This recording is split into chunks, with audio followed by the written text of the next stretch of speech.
આપણે અ, થોડુંક હું થયું કે બહુ ઘણું ઓછી સ્પીડથી જઈ રહ્યા છે, તો ઝડપથી આજે એવું હશે તો આગળ વધી જઈશું. પણ એટલામાં તો એમનો પ્રશ્ન આવ્યો કે આ ત્રણેય જે અ, છે શોક, મોહ અને ભય, એ કઈ રીતે રજસ, તમસ અને સત્વગુણ છે, એ જરા વિસ્તારથી સમજાવો. અને અ, એમને જે વૈષ્ણવ જોડવાનો પ્રયત્ન કર્યો તો એ પછી મેં એમને કીધું કે આ રીતે નહીં થાય, એટલે સમજ્યા કે હા, હું રોંગ ડિરેક્શનમાં જઈ રહી છું. એટલે અ, એ પણ વાત થઈ.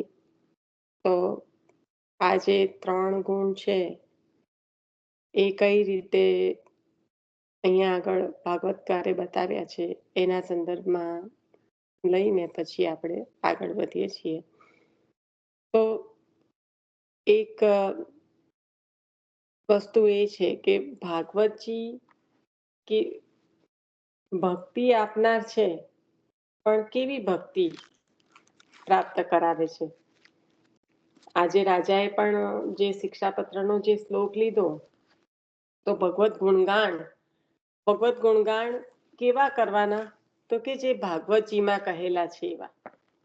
આપણે બહુ બ્લેસ્ડ છીએ કે વાર્તાજી, ભાગવતજી, શિક્ષાપત્ર જે ગઈકાલે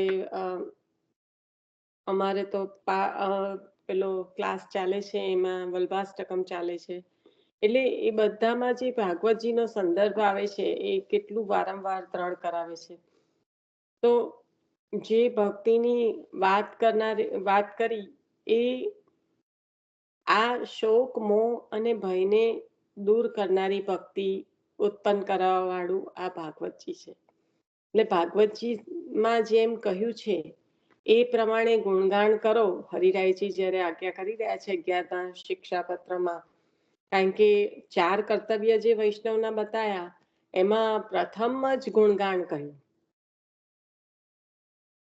અને ગુણગાન દ્વારા જે કહેવાય કે આ જ્યારે શોક, મોહ અને ભય એ દૂર કરનારી ભક્તિ પ્રાપ્ત થાય. પહેલા તો સ્નેહ તો જાગવો જોઈએ ને, પછી વિરહ, અને પછી દીનતા, ને પછી ત્યાગ. છોકરીને છોકરો મળે, એમાં પ્રેમ થાય, પછી એને એના માટે જે કાંઈ કરવાનું છે, કે ત્યાગ કરવાનો છે, એ દૂર જાય એનાથી, તો એના માટે એને વિરહ થવાનો છે. એ બધું આવ્યું ક્યાંથી? પહેલા તો પ્રેમ ઉત્પન્ન થાય ત્યારે, પ્રેમ થાય ત્યારે દીનતા, જે પોતાના મા બાપ મા બાપ તરીકે જન્મથી જેને જન્મ આપ્યો છે, એની જોડે ઉછરેલા હોય, એના પોતાના ભાઈ બહેનો સાથે રહેલા હોય, અને એની સાથે જે પ્રેમ અને લાગણી હોય, એવી જ પોતાના પતિના કુટુંબીજનો સાથે, એમના માતા પિતાને પોતાના માતા પિતા ગણવા, આ કોઈ દીનતાથી કોઈ કમ નથી. હા, આપણે આપણી જાતને કમ નહીં સમજવું. ભગવાને જે પાવર આપ્યો છે સ્ત્રીને, સ્ત્રી ગુણ ભાવ પ્રભુ પણ એવી રીતે પ્રકટ થયા છે, તો એ કઈ કમ નથી. કારણ કે એ જે પતિના પ્રેમના કારણે આ બધું થઈ રહ્યું છે. એ એટલો બધો પ્રેમ પ્રબળ છે કે એના માતા પિતાને પોતાના ગણવા, કે એના ભાઈ બહેનને પોતાના ગણવા, કે એના ઘરમાં જે પણ પરિસ્થિતિ આવે, એ પરિસ્થિતિને પોતાના જનોની જે પરિસ્થિતિ છે એવી જ રીતે એનો સામનો કરવો, એ જ રીતે એમની સેવા કરવી, આ કોઈ દીનતાથી કમ નથી.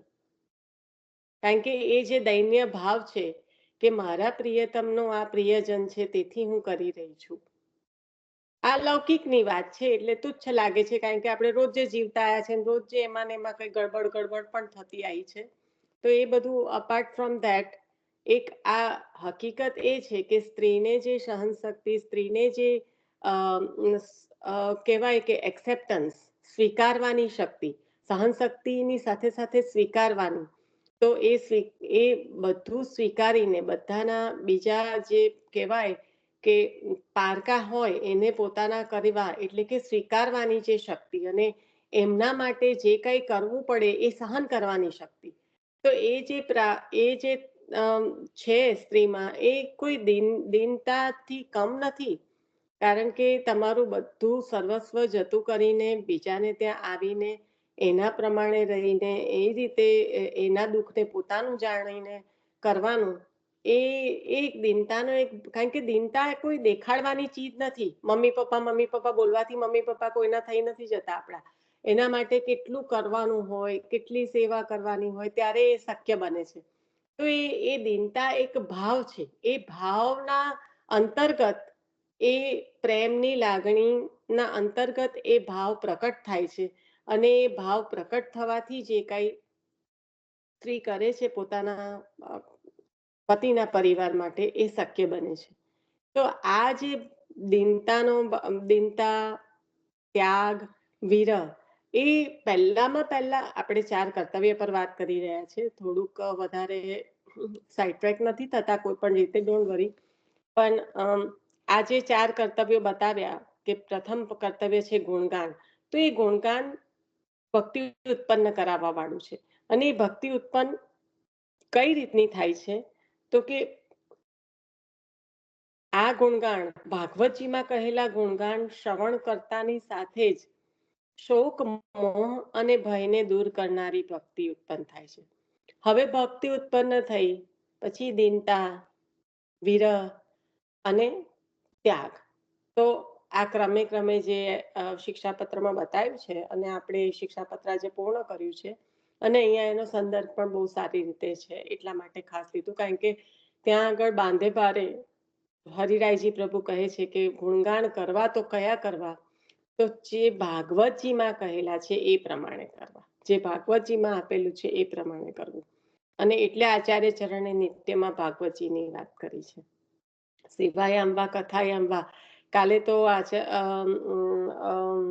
અક્ષય બાબાએ બહુ જ સુંદર વાત કરી કે અ, આપે જે આજ્ઞા કરી એ કઈ રીતે, તો કે જ્યારે આપની સેવા એ કથામય થઈ જાય, કથા સેવામય થઈ જાય એટલે કે બંનેનો એ સંબંધ જે છે કે કથામાં શું છે, પ્રભુની લીલાઓ છે. તો એ લીલાઓ તમે પ્રત્યક્ષમાં ક્યારે માણો છો? જ્યારે સેવામાં હોય ત્યારે. આ એક ઉચ્ચ કક્ષાની વાત છે. આપણે અત્યારે કયા લેવલ પર છે આપણે આપણી રીતે આપણી જાતને ગણી લેવાની ક્યાં છીએ.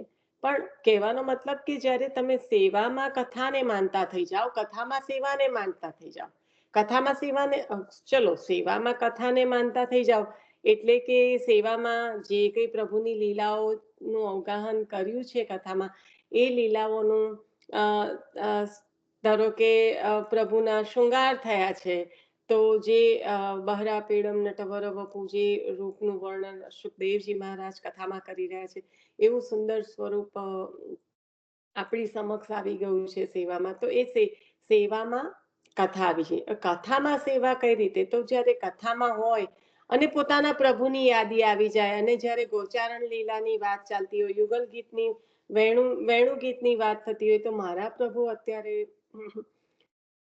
સી રીતે બિરાજતા હશે, મારા પ્રભુ ગૌચારણમાંથી પાછા પધારી રહ્યા હશે, મારા પ્રભુ વનમાં વિહરતા હશે, તો પોતાના પ્રભુની યાદી આવી જવી. તો સેવામાં કથા અને કથામાં સેવા એ જે બહુ સુંદર કાલે બાવાશ્રીએ આના પર કીધું કે ત્યારે ભક્તિ તમારી એ ભક્તિ ખીલી ગઈ છે એ સમયે ભક્તિ એટલા માટે આપણને સેવા યામવા કથા યામવા કહ્યું છે. એ બંનેને અલગ અલગ રીતે અ, જ્યારે ટાઈમ મળ્યો ત્યારે સેવા કરજો, જ્યારે ટાઈમ મળ્યો ત્યારે કથા કરજો એવી રીતે નથી કીધું.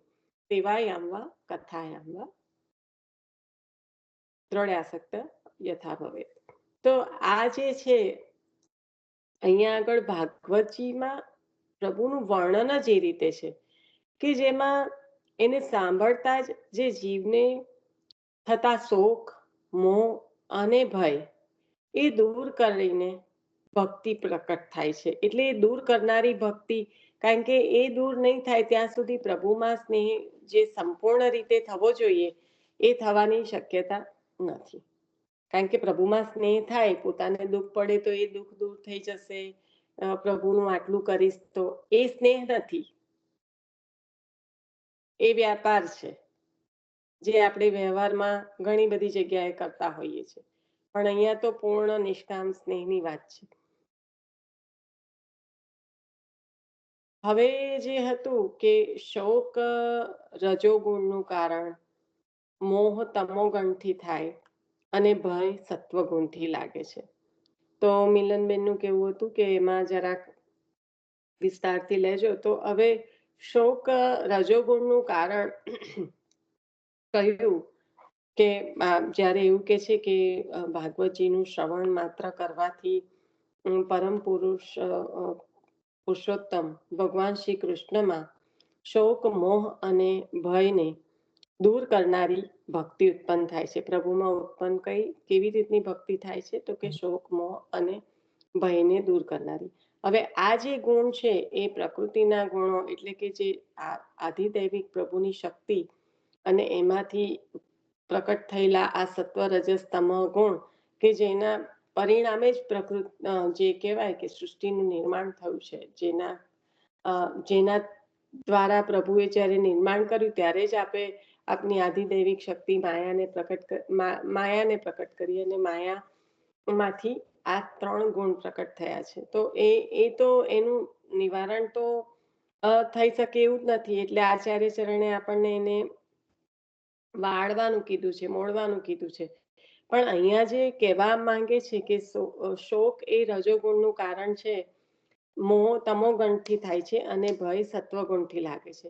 તો આ ત્રણેય ગુણોને જો લૌકિકની રીતના જો આપણે સમજવાનો પ્રયત્ન કરીએ તો બહુ સારી રીતે સમજાઈ જશે કે જે મોહ છે એ કંઈ નહીં પણ હું અને મારું, અને મેં કર્યું, મારાથી થયું, મારું છે, હું ના હોત તો શું થાત.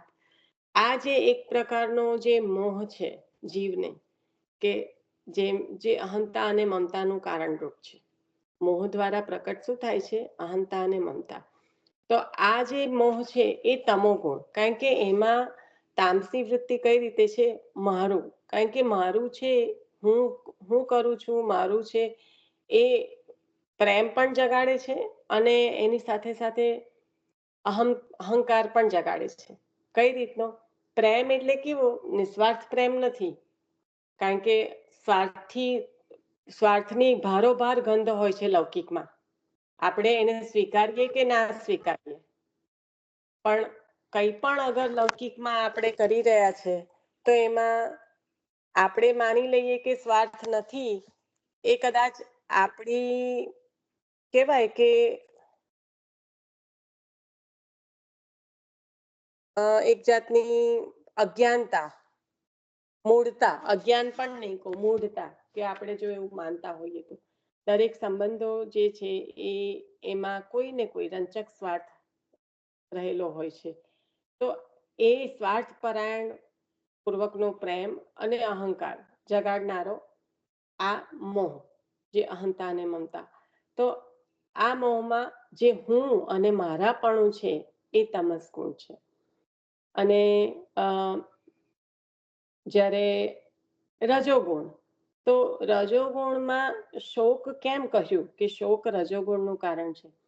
કારણ કે રજોગુણ એટલે, આમ આપણે સમજવાનો પ્રયત્ન કરીએ તો આપણી પાસે આજે કંઈ પણ છે, હું અને મારું થયું, હવે એ મારાને આપણે વધારવાનો પ્રયત્ન કર્યા કરીએ. આટલું છે તો એનાથી વધારે આટલું, એનાથી વધારે આટલું. તો આ જે છે એ શોકમાં કઈ રીતે પરિણમે? તો પેલું કહેવાય ને કે પ્રોફિટમાં લોસ. હવે પછી આમ બધા આપણે બિઝનેસમેન તો છે નહીં, તો પ્રોફિટમાં લોસ કેવી રીતે સમજીશું? પણ બહુ સામાન્ય ટર્મ છે કે આપણને આટલું મળ્યું છે, આપણે એને માણવાની જગ્યાએ, ઓ મેં આ રીતે કર્યું હોત ને તો હજી તો હું તો કંઈથી કંઈ પહોંચી ગઈ હોત. તો આ જે છે, આ રિગ્રેટ, આ જે રીતનો અફસોસ છે કે ઓ મેં આ પગલું આ ટાઈમે ભર્યું હોત ને તો અહીંથી અહીં, આ ખાલી આ ખાલી પૈસાની વાત નથી. આ સંબંધો હોય, લૌકિકમાં જે પણ વ્યવહારો હોય, બધાની વાત છે. તો એમાં આ જે થોડો થોડો થતો રિગ્રેટનો ભાવ કે અફસોસ એ શોક તરફ લઈ જાય છે.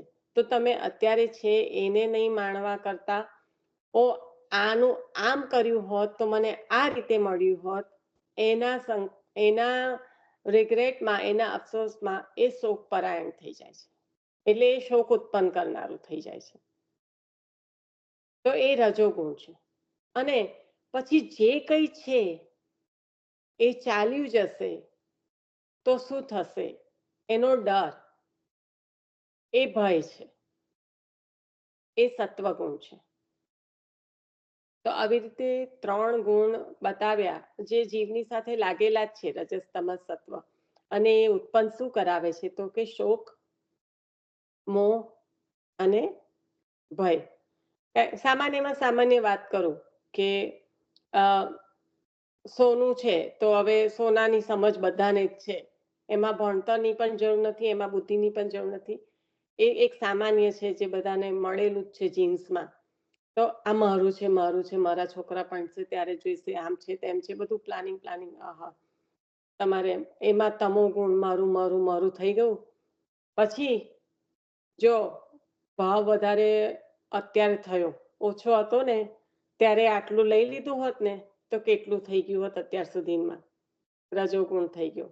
લઈ લીધું હોત, કેટલું થઈ ગયું હોત એનો શોક છે વર્સેસ કેટલું બધું છે એને માણવાની જગ્યાએ. અને પછી પાછું જો કશે બહાર જતા હોય તો એને બેંકમાં મૂકો, બેંકમાંથી લાવે તો ઘરમાં, ઘરમાં હાચવો, ઘરમાંથી બેંકમાં મૂકો, એને હાચવીને કરો. તો એ જતું રહેશે, એના એના ભયમાં પાછી એની કેટલી જાતર કરવાની આવે. તો આ ત્રણે ત્રણ એક જ જગ્યાએ પ્રકટ થઈ ગયા. હવે આવું જે જીવન ચાલતું હોય, આ તો એક નાનામાં નાની વાત છે, પણ આપણા જીવનમાં આ તો આખા દિવસમાં કેટલા બધા વિષયો એવા હશે કે જેમાં આ બધા ભાવો પ્રકટ થતા હશે. તો આવા જીવનમાં, આવા કલીમાં જે વિષયોમાં ફસાયેલો આ જીવ છે એને પ્રભુના ગુણગાન કેવી રીતે તો કે આ બધું દૂર થઈ જાય અને ભક્તિ પ્રકટ થાય એવી રીતે ગુણગાન થાય એવા આ ભાગવતજી છે. એવું ફળ આપનારા આ ભાગવતજી છે કે જેના દ્વારા સાંભળતાની સાથે જ શોક, મોહ અને ભયને દૂર કરનારી ભક્તિ ઉત્પન્ન થાય છે. કારણ કે ભક્તિ કરવા માટે તમે દુઃખી થાવ તો ભક્તિ કરવા જાઓ, ભય લાગે તો પણ ભક્તિ કરવા જાઓ. પણ અહીંયા આગળ આ બધા ગુણો જ્યારે ખસી જાય, આ બધું આવરણ જ્યારે ખસી જાય અને જે ભક્તિ થાય એ પ્રભુમાં સંપૂર્ણ સ્નેહ જગાડવા વાળી હોય છે. અને એ ભક્તિ ઉત્પન્ન કરાવનાર આ ભાગવતજીના ગુણગાન છે. વાર્તાજીનું વાર્તાજીને આની સાથે જોઈએ તો આપણે જોયું કે પેલા વાણિયાની વાર્તા હતી સુરદાસજી. તો અ, રજોગુણ છે, કારણ કે ઉપર ટેકરી પર દર્શન કરવા જાય તો ઘરાક જતા રહે અને નીચે તો ફેંકા ફેંક, કોઈને પૂછી લેવાનું કે આ રીતના શૃંગાર છે ને પછી નીચે તો આજે તો શ્રીજી આવા શોભે છે ને આમ છે ને તેમ છે ને એમ કરીને ગ્રાહકને એટ્રેક્ટ કરતો હતો. અને જ્યારે એકચ્યુઅલમાં બોલાવે સુરદાસજી ત્યારે આ હમણાં નહીં ને પછી નહીં, કારણ કે એક ભેગું કરવાનું, કારણ કે આ શોક આયો કઈ રીતના, શોકનો જન્મ પણ જેવી રીતના જે અહમતા ને મમતા જગાડે છે મોહ દ્વારા, એવી રીતના લોભ દ્વારા જ આ શોક પણ જાગે છે. કેટલું પણ ભેગું કરી લેવાનો જે લોભ છે એ શોકને જગાડવા વાળો છે. અને હું ને મારું છે એ મોહને જગાડવા વાળું છે. એટલે હમતા મહમતા છે એ એ એ એનાથી મોહ ને કહેવાય ને પેલું પાણી મળે અને ગ્રો થાય એવી રીતના વધતું જાય. અને આમાં પણ એવું જ છે, લોભ વધતો જાય એમ એમ શોક કે હજી આટલું મળ્યું, હવે આટલું, હજી આટલું મળ્યું હોત તો, હજી આટલું મળ્યું હોત તો એ વૃત્તિ જાગે. તો એ વાણિયાનો પ્રસંગ છે જે આપણે જોયો, બધાને સારી રીતે સ્મરણમાં છે, આપણે ઘણી બધી વાર લીધો છે. બીજો જે જેને માનસી સેવા સિદ્ધ થઈ હતી, જે વાણિયા કે મારું મારું મારું, એને એનાથી કાંઈ જ છૂટતું નહોતું, એટલો બધો મોહ. તો આચાર્ય ચરણની કૃપાથી જે સેવા પ્રાપ્ત થઈ, માનસી સેવા, એમાં માનસીમાં પણ બોરું પધરાવતા પાછો હાથ ખેંચ્યો, વધારે પડી ગયું કરી કે આ તારા બાપનું થોડી છે માનસીમાં.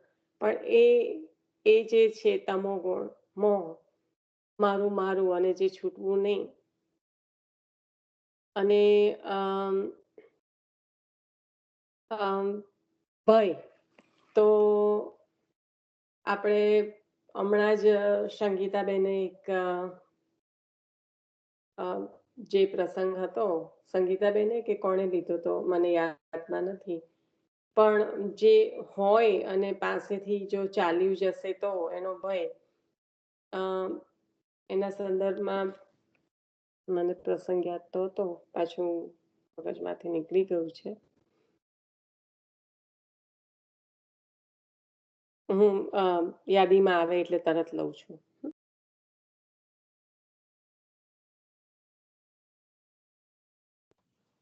પણ નિશા, કાલે જે રીતે વાંચવામાં આવ્યું હતું ને આ 3 ગુણો વાળું, I was totally miss interpret કે અહીંયા કેમ આવું કે છે એમ. પણ પછી લાઈક જે તામસ વાળું ગુણ આવ્યો ને તેમાંથી પછી હું કન્ફ્યુઝ હતી કે આ અહીંયા આવું કેવી રીતે લાગે એમ.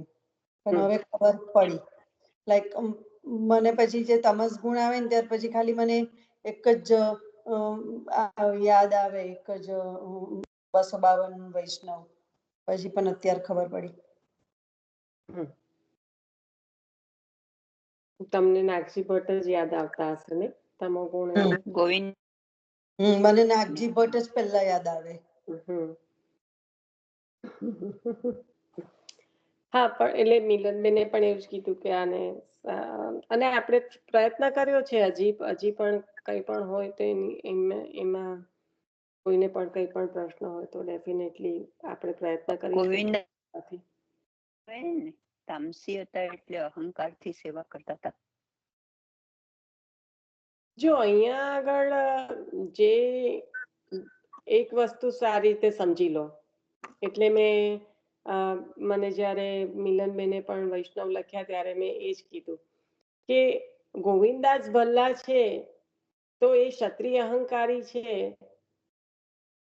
અને એ ચલો ભાઈ એ તમો ગુણ છે કે એ મને નથી ખબર, કારણ કે જે વૈષ્ણવો છે એ તો 84 તો નિર્ગુણ છે, ગુણો રહિત નથી, પણ જે પ્રભુ સુખાર્થે જે કઈ ગુણ પ્રકટ કરવાના હોય એ ત્યારે થઈ જાય છે, એના સંદર્ભમાં ત્યાં ગુણ છે, એટલે નિર્ગુણ કયા છે.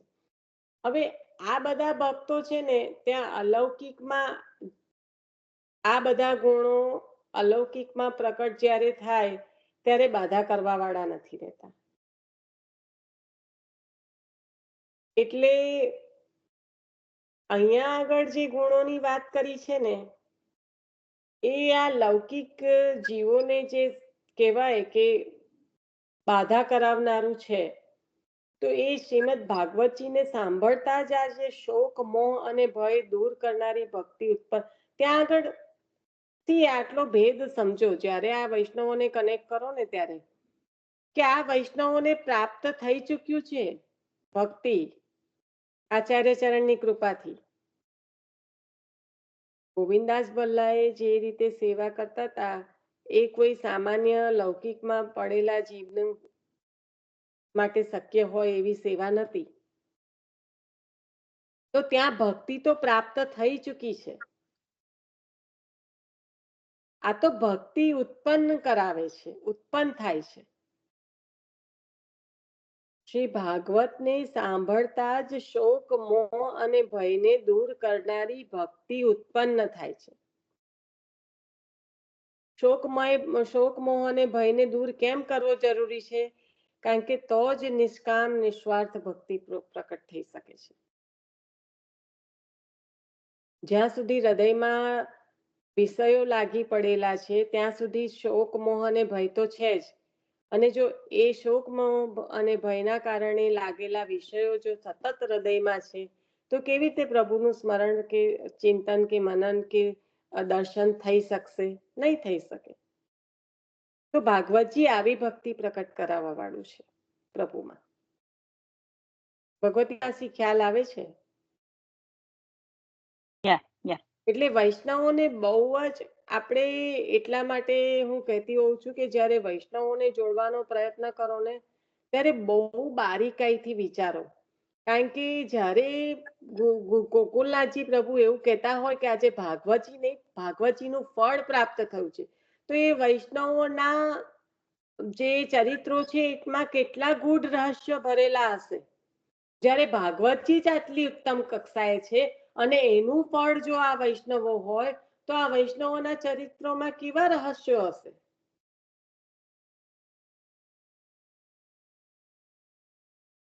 મને તો ઘણીવાર વાર્તાજી મને તો વાર્તાજી બહુ જ અઘરા લાગે છે, સાચું કહું તો. કારણ કે આ એક ચરિત્ર પણ આપણે જીવનભર વાગોડી શકીએ, દમલાજીની થી આગળ પણ ના વધીએ જો ખરેખર આપણે કરવા જઈએ તો જ્યારે વૈષ્ણવોને વાગોળો અને કોઈ એમાં સંગતિ જોડો, તો ઘણી ઘણી બારીકાઈ જોઈએ. નહીં તો પેલું મિસઇન્ટરપ્રિટ થતા વાર નહીં લાગે. હું એવું કહેવા માંગુ છું, કશું થઈ નથી જવાનું. એવું જ ઈશા, એવું જ થાય છે. જો બરાબર ના એને સમજ્યા અને જોડવાનું કરીએ ને, તો આખો ભાવ જ આખો કઈ જુદો નીકળી જાય. હા, મિસઇન્ટરપ્રિટેશન, અને એ છે ને અજ્ઞાનતા કરતા વધારે ખરાબ છે. કાં તો તમે જાણો કાં તો ના જાણો, પણ વચ્ચે ગયા તો પછી બહુ વધારે પરિસ્થિતિ ખરાબ થઈ જાય છે. મને નીતાબેને એક વિડીયો મોકલ્યો તો, હું આપણા સત્સંગમાં જ, એમને તો મને 1 on 1 મોકલ્યો તો, પણ હું સત્સંગમાં આની વાત કરવા માંગુ છું એટલે કરી લઉં. કારણ કે એના સંદર્ભમાં કાલે વલ્ભાષ્ટકમાં જ્યારે બાબાએ બહુ સુંદર કહ્યું. એકચ્યુઅલી તો આપણા ભાગવતજીમાંથી જ જાણે હજી ત્યાં આપણે પહોંચ્યા નથી, હજી આ 3 ગુણો પર છીએ, એટલે થોડું આગળ પહોંચી જઈએ પછી વાત કરીએ હું જે કહેવા માંગતી હતી એની. પણ કાલે વલ્ભાષ્ટકમાં એકચ્યુઅલી આપણા ભાગવતજીમાં આપણે જે વાંચન કર્યું એ જ આવ્યું હતું. બારીકાઈથી ભાગવતજી પણ સાંભળ્યું હોય અને બારીકાઈથી જો બાવાનો સત્સંગ પણ સાંભળ્યો હોય તો આ વોટ ઇઝ ધીસ? કોઈકને કિક આઉટ કરી નાખ્યા. 1 મિનિટ મારે રાહ જોવી પડે. બે જણે સંગીતાબેનને કાઢી મૂક્યા. 2 જણે. ઇટ્સ ઓકે, હું એડ કરી દઉં ને એમનો સત્સંગ એટલી વાર એ થાય. ઓકે, હા, હું બોલી નથી. હા, કઈ સંગીતાબેન તમે આવો એની રાહ જોતી હતી. સારું કર્યું. તો આ જે કાલે બાવાનો સત્સંગ હતો, આપણે ચલો આ 3 ગુણની વાત થઈ ગઈ. હવે આપણે જે કહ્યું કે લીલા શ્રી કૃષ્ણની અને ક્રમ વ્યાસજીનો, અને પછી કહ્યું કે ક્રમ પણ દ્રશ્યમાન તો ત્યાં સમાધિમાં જ આપને થયો હશે. આપ ભાગવતજીના દ્રષ્ટા છો, તો બહુ સુંદર રીતે કહ્યું કે જેમ કહેવાય કે ઉદાહરણો આપ્યા, ફૂલ, દોરો અને સવાઈ સગડું જે હોય એ ભગવાનનું. કારણ કે લીલા બધી સગડી છે ભગવાનની, અને એના દ્રષ્ટા કોણ છે? શ્રી વ્યાસજી. એટલે કે જે બધું પ્રભુનું છે, અને પણ એની ગૂંથણી, કારણ કે અનુક્રમ વ્યાસજીએ કર્યો છે, અને આપણે આને બહુ સારી રીતે યાદ રાખવાનું છે. ભાગવતજી દરમિયાન આખા ભાગવતજી અંતર્ગત આ વસ્તુ આવશે. હું તો આગળ પહેલી વખત ભાગવતજી વાંચ્યા હતા ત્યારે મને આ પ્રશ્નો થઈ ચૂક્યા હતા, અને હું એને સારી રીતે એનો આમ કહેવાય ને કે બહુ પ્રયત્ન કર્યો હતો. એટલે અત્યારે એક વસ્તુ કહું કે ભાગવતજીનો જે આ અનુક્રમ છે, એને લીલાની દ્રષ્ટિએ જોજો, એને ઇતિહાસની દ્રષ્ટિએ ના જોતા કે એને આ લીલા આ થઈ તો હવે આના પછી આ થશે, કે આટલા વર્ષના નાના આટલા વર્ષનું આ રીતે એને ના જોશો. આ જે લીલાનો ક્રમ છે એ લીલાને માણવાના અર્થે છે. આ કોઈ ઇતિહાસ નથી કે પહેલા વર્ષે આ થયું બીજા વર્ષે. કારણ કે આ કેમ એવું નથી એ જાણી લો. કેમ આ ઇતિહાસની દ્રષ્ટિએ ક્રમે ક્રમે કાળની દ્રષ્ટિએ નથી જતું? કારણ કે આ જે લીલા છે એ નિત્ય છે, કાલક્રમને બાંધવા વાળી નથી. અને પહેલા સ્કંદથી પહેલા શબ્દથી લઈને છેલ્લા સ્કંદના છેલ્લા શબ્દમાં કૃષ્ણ કૃષ્ણ કૃષ્ણ જ હોય તો એની લીલા પણ નિત્ય જ હોય. અને જો એની લીલા નિત્ય હોય તો કાળક્રમનો સંબંધ બેસાડવાનો શક્ય છે નહીં.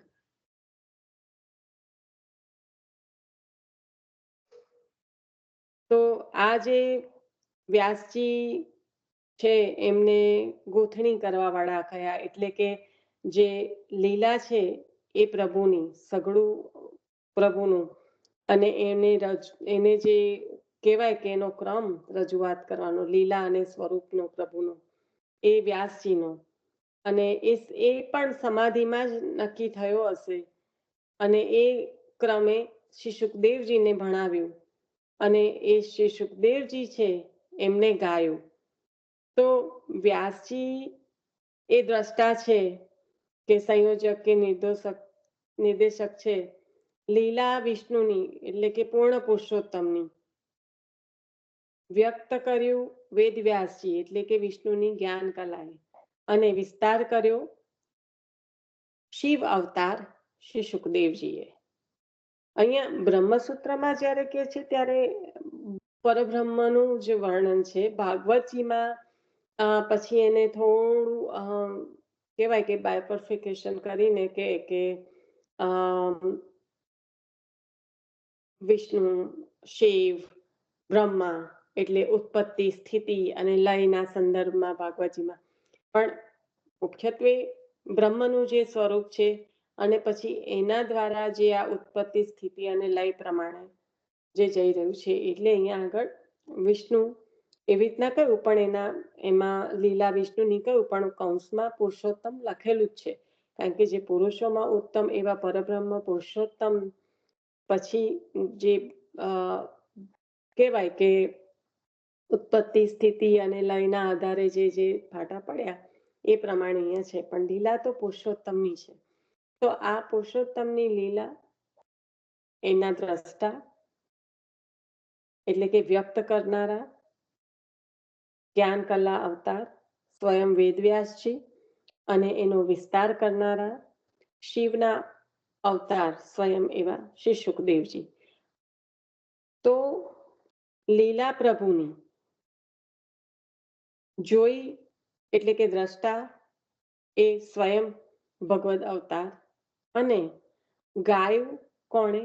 તો કે ભગવદ ભક્ત. કેમ ભગવદ ભક્ત કહ્યા? કારણ કે શિવજી જે પ્રથમ વૈષ્ણવ છે એમના અવતાર રૂપ સ્વયં શ્રી સુખદેવજી, એટલે ભક્ત કહ્યા. તો કે વિહાર પ્રભુનો, શ્રી કૃષ્ણનો વિચાર કૃષ્ણ દ્વૈપાયનનો, એટલે કે વેદવ્યાસજીનો, અને પ્રચાર કૃષ્ણ ભક્તનો, એટલે કે શ્રી સુખદેવજી મહારાજનો, શ્રી શિવજીનો, જે પ્રથમ વૈષ્ણવ છે. તો આ જે કાલે વલ્ભાષ્ટકમાં કહ્યું, અહીંયા કહ્યું કે શિવજી એટલે કે ભગવત ભક્ત દ્વારા આનું ગુણગાન થયું, આનો વિસ્તાર થયો કે જે શ્રી સુખદેવજી છે. તો ગઈકાલે જ્યારે કહ્યું છે ને શિવજીને, તો ત્યાં આચાર્ય ચરણે શ્લોકમાં ભૂતનાથ કહ્યા છે, ત્યાં શિવજી નથી કહ્યું. તો એના માટે બહુ સુંદર રીતે બાબાએ આપણને સમજાવ્યું કે શિવજી જે પ્રથમ વૈષ્ણવ છે, ભૂતનાથ એ કયા સંદર્ભમાં કહ્યું? કે શિવજીનું જે કાર્ય છે એ મોહ ઉત્પન્ન કરાવવાનું છે. અને એ આપણે પુરુષોત્તમ દાસ ની કથા વાર્તામાં બહુ સારી રીતે જોઈ ગયા છીએ કે શેઠ પુરુષોત્તમ દાસ છે, તો શેઠ પુરુષોત્તમ દાસ જ ને શિવજીના મંદિરે જાય છે. પ્રસાદ આપવા. right?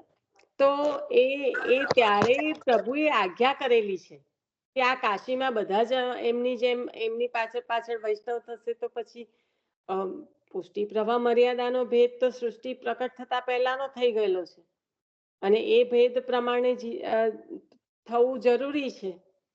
અને અહીંયા તો બધા જે અધિકારી અનધિકારી બધા શ્રી પુરુષોત્તમ દાસની પાછળ પાછળ વૈષ્ણવ થઈ રહ્યા છે. તો એના માટે શિવજીને આજ્ઞા કરી છે, પ્રભુએ શિવજીને આજ્ઞા કરી છે. અને જેમ માયા પ્રભુની ઉત્તમ શક્તિ છે અને પ્રભુના આશ્રય છે અને પ્રભુની દાસી છે, એમ શિવજી પ્રથમ વૈષ્ણવ છે. એટલે સેવા પણ કોની કરે છે? પ્રભુની જ. અને પ્રભુની સેવા એટલે શું? પ્રભુની આજ્ઞાનું પાલન. ને પ્રભુએ જ આજ્ઞા કરી છે મોહ પ્રકટ કરાવવા માટેની. મોહ શાસ્ત્ર પ્રકટ કરનારા છે. કાલે જ્યારે બાવાએ કીધું ને તો ત્યાં આગળ નામ શું આપ્યું છે? ભૂતનાથ કલ્પાષ્ટકમાં. અહીંયા શું કહ્યું? શિવજીના અવતાર રૂપ શ્રી સુખદેવજીએ ભક્તિનો વિસ્તાર કર્યો. કારણ કે શિવજી છે તો પ્રથમ વૈષ્ણવ અને સેવા તો પ્રભુની કરે છે. પ્રથમ વૈષ્ણવ હોય તો સેવામાં રત હોય અને સેવામાં રત એટલે કે પ્રભુની આજ્ઞાનું પાલન. એટલે પ્રભુને શું રૂજે છે તે સેવામાં રત મીન્સ વોટ? સેવા કરવી એટલે મારા પ્રભુને શું રૂજે છે? પ્રભુને તો આ રૂજે છે એટલે પ્રભુએ આ આજ્ઞા કરી. એવા બધા બહુ જ વૈષ્ણવોના આમાં આપણે જોઈએ છે કે મને આ રૂજે છે, તું મારા માટે આ કર. એવું શિવજીને થયું, મોહ પ્રકટ કરો એટલે આપે એ કાર્ય કર્યું. કીધું પણ ખરું કે પ્રભુ મને જ આ આપવાનું, બધું જે કંઈ ડિસ્ટ્રક્શનનું કામ આ તે બધું મારા પર જ. પણ પ્રભુ આજ્ઞા છે ને પ્રભુના સેવક છે ને પ્રથમ વૈષ્ણવ છે તો પૂર્ણ રીતે નિભાવે છે. તો ત્યાં ભૂતનાથ ગયા છે, અહીંયા શિવજી. તો આપણો સમય થયો છે અહીંયા આગળ, પણ આપણે કાલે જે વાંચન લીધું હતું એમાં જે કંઈક થોડુંક રહી ગયું હોય તો લઈ લઈએ. કે આગળ તો નહીં વધાય આજે, પણ સામાન્ય જનને જે સુંદર લાગે અને ઉત્તમ જનને અદ્ભુત અનુપમ લાગે એવા ભાગવતમાં સૌની અભિરુચિ થાય છે. સામાન્ય હોય તેને પણ અને ઉત્તમ હોય એને પણ. અને એ જ રીતે કીધું કે આત્મારામ મુનિઓ અને અન્ય સૌ અલૌકિક સામર્થ્યવાળા ઉરુક્રમ ભગવાનની હેતુ વગરની ભક્તિ કરે છે. જેને પ્રભુએ સામર્થ્ય એ રીતનું આપ્યું છે અલૌકિક, ત્યાં આગળ તો કામનાની ગંધ પણ નથી. એટલે અહૈતુકિક ભક્તિ કરે છે, એટલે કે હેતુ વગરની ભક્તિ કરે છે. ભગવાનના ગુણો પ્રવૃત્તિ રૂપ છતાં નિવૃત્તિ સ્વભાવ વાળા છે, પરમાનંદ રૂપ છે અને જ્ઞાન રૂપ છે. તેથી જે પણ સ્થળે આસક્ત હોય એને ભગવાનના ગુણોમાં આસક્તિ થયા વિના રહેતી જ નથી. જે કોઈ પણ સ્થળે આસક્ત હોય એને પ્રભુના ગુણોમાં, કારણ કે પ્રભુના ઘણા બધા એવા કાર્યો છે કે જેમાં આપણે કહીએ કે એ ગુણો ભગવાનના જે ગુણો છે એ પ્રવૃત્તિ રૂપ છે છતાં નિવૃત્તિ સ્વભાવ વાળા છે. કારણ કે પ્રભુ ના 6 ગુણ છે તો એ ગુણો દ્વારા એ કંઈક ને કંઈક જે પણ કાર્યો થતા હોય તો એ પ્રવૃત્તિ તો કહેવાય, પણ છતાં નિવૃત્તિ વાળા છે કે એમને પ્રભુને એ ગુણો દ્વારા થતા જે કાર્યો એટલે કે જે પ્રવૃત્તિ છે એ એમને બાંધી નથી દેતી, બંધન કરનારી નથી. એટલે પ્રવૃત્તિ વાળા છતાં નિવૃત્તિ સ્વભાવ વાળા છે, પરમાનંદ રૂપ છે. ફક્ત ને ફક્ત આનંદની પ્રાપ્તિ કરે, આનંદ નહીં પણ પરમ આનંદ, જે શ્રી સ્વામિનીજીનું સ્વરૂપ છે. આનંદને પણ આનંદ આપવા વાળા અને જ્ઞાન રૂપ છે. તો આવા આપણા પ્રભુ છે. તો તેથી જે કોઈ પણ સ્થળે આસક્ત થતું હોય, અહીં તે છૂટું બુટ્ટું જે કંઈ આમ નાનું હોય આપણા જીવ ગમ્ય, એમાં જો આસક્તિ થઈ જતી હોય તો શું આમાં ના થાય? એટલે કે છે કે તેથી જે કોઈ પણ સ્થળે આસક્ત હોય એને ભગવાનના ગુણોમાં આસક્તિ થયા વિના રહેતી જ નથી. મેં કીધું તું આના સંદર્ભમાં વાર્તા પ્રસંગ કદાચ બધાને સ્મરણમાં પણ આવ્યો હશે, પણ સમય અત્યારે ઓછો છે. પણ વાર્તા પ્રસંગ એ જ હતો કે જ્યારે પેલા બે વૈષ્ણવો ગુસાઈજી પ્રભુ પાસે ગયા અને એકે કીધું મને તો કશામાં રસ નથી અને બીજાએ કીધું મને તો આ ગમે પેલું ગમે.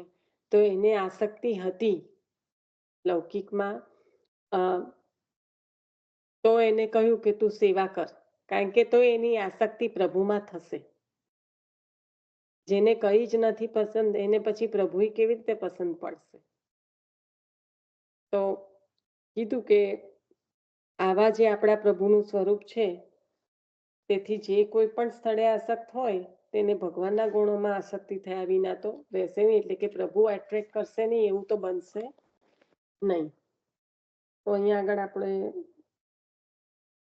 પૂર્ણ થાય છે. કાલે વાંચનમાં આગળ વધીશું.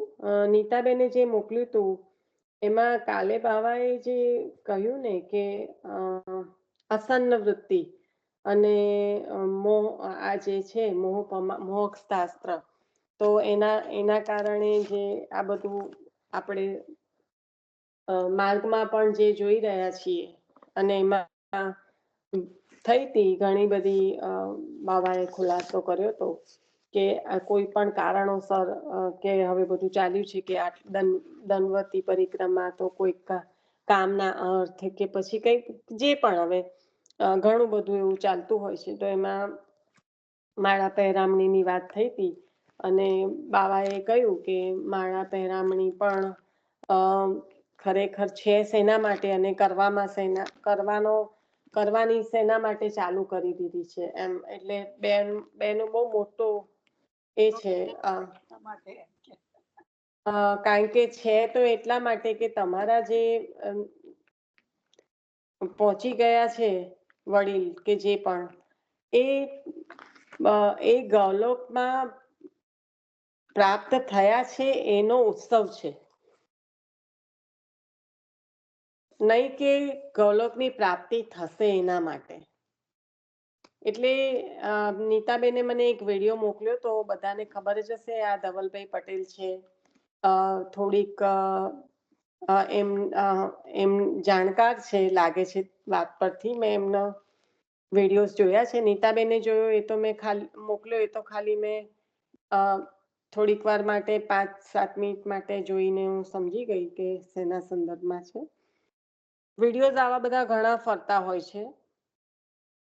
એ વિડીયો ખોટો છે સાચો છે એનામાં હું અત્યારે વાત નથી કરી રહી, પણ એક વસ્તુ છે કે આપણે વૈષ્ણવ શ્રી આચાર્ય ચરણના સેવક, આચાર્ય ચરણના સિદ્ધાંતોનું કેટલું પાલન કરી શકીએ છીએ નથી કરી શકતા આપણે જાણીએ છીએ, પણ આચાર્યજીની કૃપાથી આપણા માથે બિરાજમાન આપણા પ્રભુ અને એમના ગુણગાન, કારણ કે લૌકિકમાં ઘણો બધો સમય આપવો જ પડે છે અને આપવો જ જોઈએ, કારણ કે સંસારમાં છીએ તો કરવાનું આપણું ફરજ છે.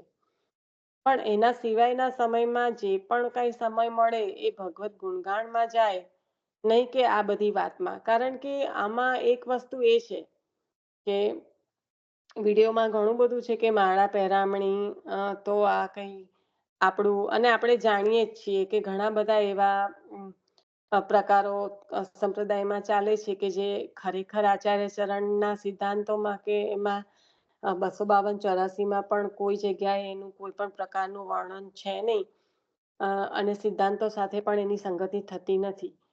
પણ જ્યાં આગળ પછી ત્યાં એમને બધા સંદર્ભ લીધા છે બધા બાળકોનો કે આવું એમને આ વચનામૃતમાં એમના એક પછી એક વચનામૃતો મૂકવાની વાત કરી અને એવું થયું.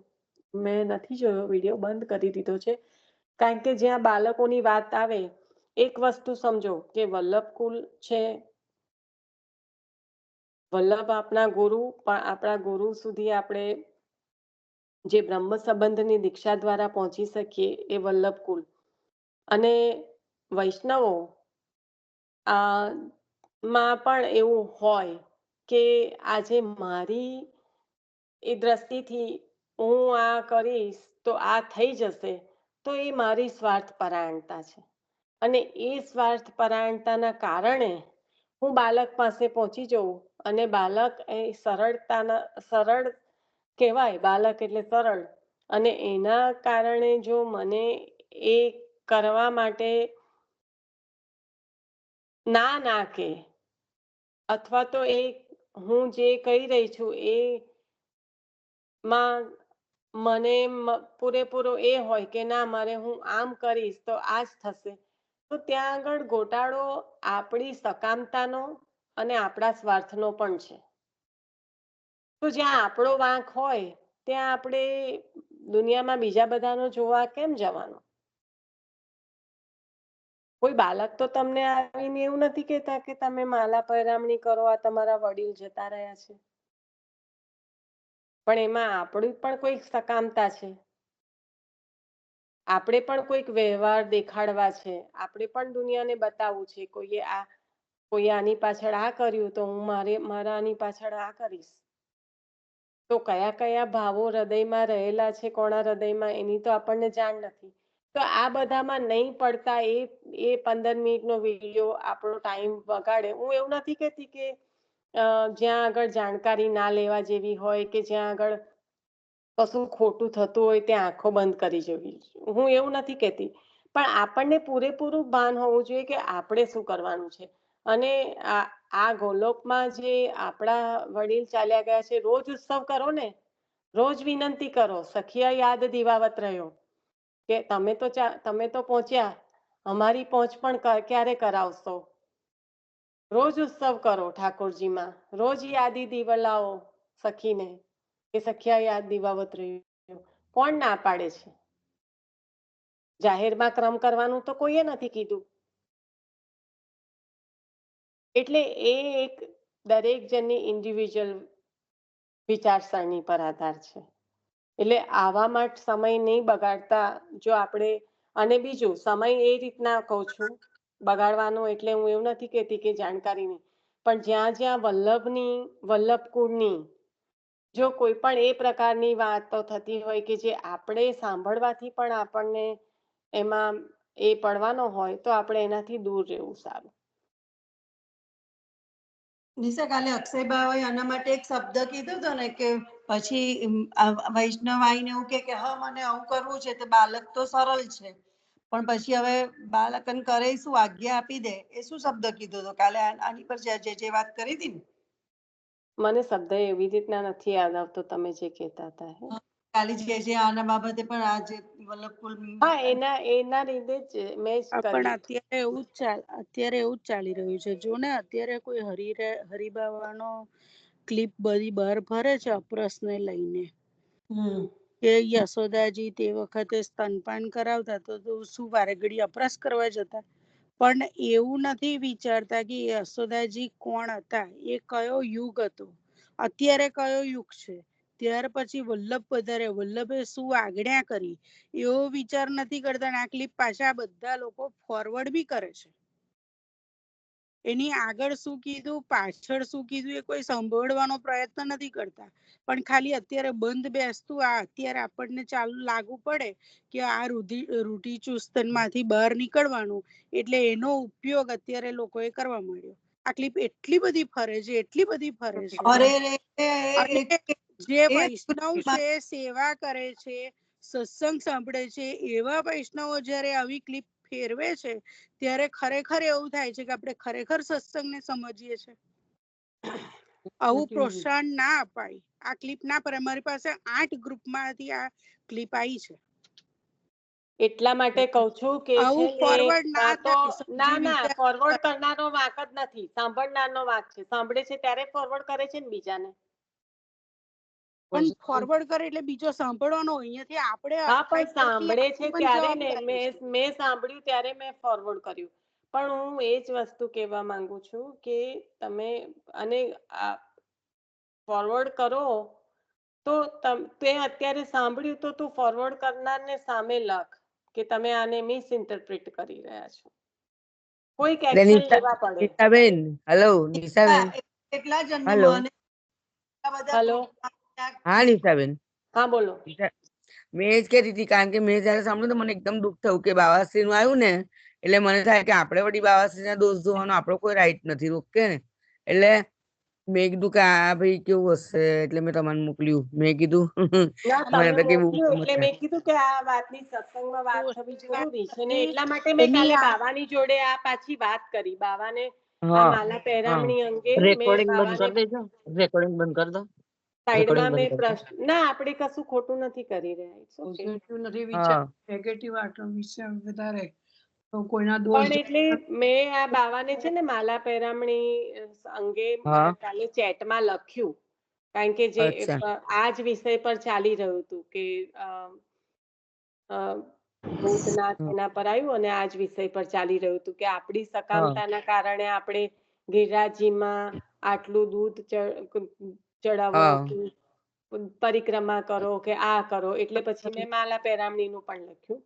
પણ આ બધું જે સંપ્રદાયમાં ચાલી રહ્યું હોય તો ખાલી એક જણનો આપણે વાંક ના કઢાય. એક વૈષ્ણવ આપણી સકામતા, આપણો સ્વાર્થ અને આપણું જે બધું છે એને લઈને આપણે આગળ, જેવી રીતના હેતલે કીધું કે અત્યારે મારા જીવનમાં આ સારી રીતે બેસી ગયું તો મેં આને પ્રોત્સાહન આપવા માંડ્યું. પછી અંદરનો એનો ભાવ શું છે એ કંઈ પણ જાણવાનો પ્રયત્ન કર્યા વગર જે આપણને બંધ બેસતું લાગે, આપણા પહોંચી ગયેલા વડીલો છે એમને ગોલોકમાં પહોંચાડવાનો આપણે જો બીડો લીધો હોય, જાણે એમને તો એમના કરેલા પર નહીં પણ આપણા કરેલા પર મળવાનું હોય એવી રીતે, તો પછી એ અલગ રીતનું ઇન્ટરપ્રિટેશન થઈ જાય એમ. અને આ તો અધૂરું છે, એની આગળ બાબાએ શું કીધું, પાછળ શું કીધું એ સાંભળવાની જરૂર જ નથી કોઈને. ખાલી આ જે સિલેક્ટેડ વસ્તુ કાઢી બંધ બેસતી અત્યારે જરૂરની, એ લીધી એને ક્લિપ બનાવી અને પાછા બધા ફોરવર્ડ બી કરે છે. આમાં એવું છે કે મેં એક વિડીયોમાં સાંભળ્યું હતું, દ્વારકેશ બાવાની એક વિડીયોમાં, કે જે બધા ટાઇટલ આવે છે ને કે આમ કરશો બસ તો તમારી આ પ્રગતિ થઈ જશે, ખબર છે એવું બધું લખાઈને આવે છે ટાઇટલ્સ. દ્વારકેશ બાવાનો ફોટો હોય, કોઈ બીજા પણ કેટલાય બાવાશ્રીનું બધું આવી કડીવાળા દ્વારકેશ બાવા છે ને, કડીવાળા આપડા દ્વારકેશ બાવા, હા એ જ કહું છું એમાં રીતાબેન, હા એ જ એમાં કહું છું. લખાઈને આવે છે ઘણી વાર. હા એવા એમનામાં ઘણા બધા બીજામાં પણ મેં શરણ બાવામાં પણ આઈ થિંક એક વસ્તુ જોઈ. તો એ છે ને શું કરે છે બધા, ફેસબુક વાળો લખે છે. ના ના ના યુટ્યુબ ની વાત ચાલે છે. તો એ આવા ટાઇટલ્સ લખે છે, એ છે ને આખા બીજા લોકો જ છે કે જે આવું બધું કરે છે, ક્લિપો બનાવીને આવી રીતે ટાઇટલ મારીને. કેમ? વિઝિબિલિટી વધારવા માટે. એટલે પછી છે ને જે પણ આવે ને એ શ્રવણ નહીં કરવાનું, એના કરતા પુસ્તક લઈને વાંચન કરવાનું, અને ના થાય તો શ્રી કૃષ્ણ શરણમમાં. શ્રાવણ પણ અને એક ભાઈ કે આપણી ફરજ છે કે આ વસ્તુ ખોટો પ્રચારમાં ના ફરે તો એને આપણે તો ના ફોરવર્ડ કરીએ કોઈ જગ્યાએ. ના ફોરવર્ડ ના કરો, અને જેનાથી આવ્યું હોય ને એને પ્રશ્ન કરાય અને આખા ગ્રુપમાં લખાય, એવું કશો વાંધો નહીં. તમને લાગે કે કંઈ પણ એ થઈ રહ્યું છે તો આપણે આપણા તરફથી જે કંઈ એક ટાઈમ મળે ને ત્યારે એક એવો મેસેજ લખી રાખવાનો શાંતિથી, 5 મિનિટ મળે, અને પછી તો કોપી પેસ્ટ કરીને બધા ગ્રુપમાં જ મોકલવા, પછી ક્યાં કશું કરવાનું છે. એકવાર લખતા જે 5 મિનિટ લાગે તે જ. ચલો આપણે હવે આશરો લઈ લઈશું. પોતાના દોષો નહીં જોવાના, ગુરુના દોષો પાછા જોવાના. હા એટલે હવે કાળની કઠણાઈ છે ને, શું કરવાનું. નિકાલ ચાલે છે એટલે બધાની બુદ્ધિઓ ચાલે છે.